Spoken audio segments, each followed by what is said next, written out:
ঘরের বাটি গটি যা ছিল সব বেচে মদ খাওয়া শেষ।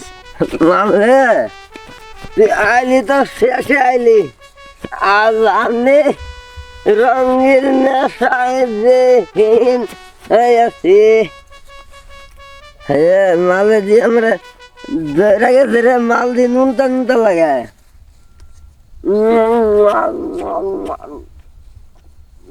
মাল নাই নাই মাল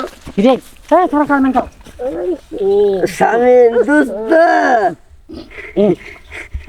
বন্ধু আইসাস পঞ্চাশটা টিয়া দে। কি করবি? মাল শেষ হয়ে গেছে, মাল নাই। 50 টাকা দিয়া মদ কিনা বাজারে পাঠাবো পাড়া।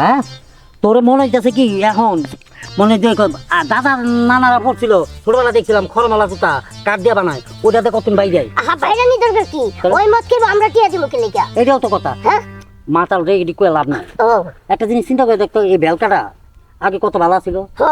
বন্ধু বান্ধব মানে আমরা তো নাই না, আমরা তো মাঝে মধ্যে আহি।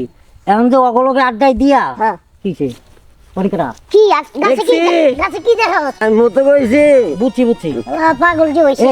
হ্যাঁ তুই এই দিন পাড়ার পাড়া এইটাই কি জীবন রে? হ্যাঁ তোর একটা সংসার আছে, বউ আছে। হ্যাঁ আমি শুনছি যে 3 বছরের একটা বাচ্চা বন্ধু আছে। বাচ্চা হ্যাঁ বাচ্চা বাচ্চা বাচ্চা মাল গেছে, মাল গেছে। বাজে কথা কয়। কোন কথা না রে, আসলে হয়েছে কি আমরা যখন এলাকা আছে। আরে তুমি এইখানে? আসসালামু আলাইকুম খালা আম্মা। আচ্ছা দেখছো 100 টাকা দেন। বউরে খালা মারতেছে। কেমন খাওয়া খাইছে, বউরে খালা মারা হে। ভাবি কেমনি কি করতেছেন বুঝলাম না। ওর আপা দইরা বাইন্দা গরমিতে ঠান্ডা ফেল না। বাজান কিছুতেই ওরা মানুষ করতে পারতেছি না। 2 দিন ঘরে বান্ধে রাখছিলাম পায়ে দড়ি দে।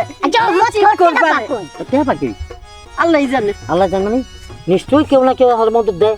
আমার হিসাব অনুযায়ী মনে করি কি বাবা বাবা ঘরের বাটি গটি যা ছিল সব বেচে মদ খাওয়া শেষ।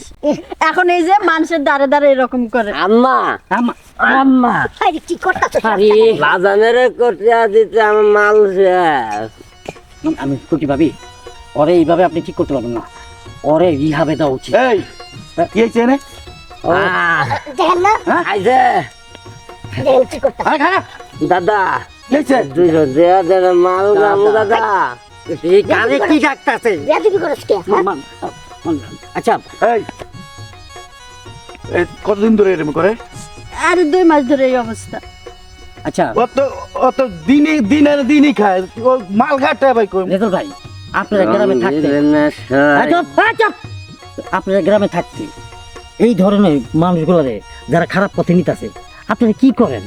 আপনারা গ্রামের মুরব্বী হয়ে ভাই আমি তো আগে ভরে দেই না, আজকেই দেখতেছি। হ্যাঁ। এই যে আমি এই চিল্লাপাল্লা শুনে আমি দূরে আইলাম। আজকে যেটা ওর বউর মুখে শুনলাম, ঘরের হাড়ি পাতিল যা পাইছে যা আছে সব কাছে গেছে নাকি বেচা দোষ এই মদ খাওয়া লাগিয়া। যদি এইরকম হইতে থাকে তাহলে একটা ফ্যামিলি ধ্বংস হইতে সময় নিবে না।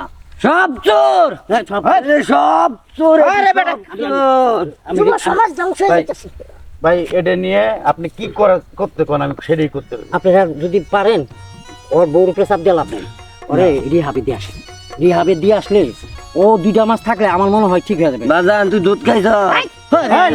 ঠিক আছে কি করেন আপনারা যদি ভাবি এটা নিয়ে আপনি জানগা শালীন ভাই যাবে সে কালকে আমরা এই বিষয় মহল্লায় বসে আমরা এই বিষয়টা দেখতেছি। বাড়িতে নিয়ে যান। আপনি ভাই দিকে নিয়ে যান মোদের নেশায় ভাগ। ঠিক আছে, তাহলে আপনারাও কালকে থাকেন, এটা নিয়ে আমরা সবাই বসে শেষ করবো এটা।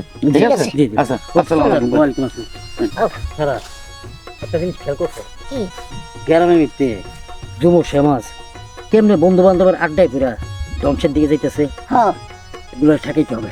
যদি আমরা না ঠেকাই তাহলে ঠাকিব কেনা। চল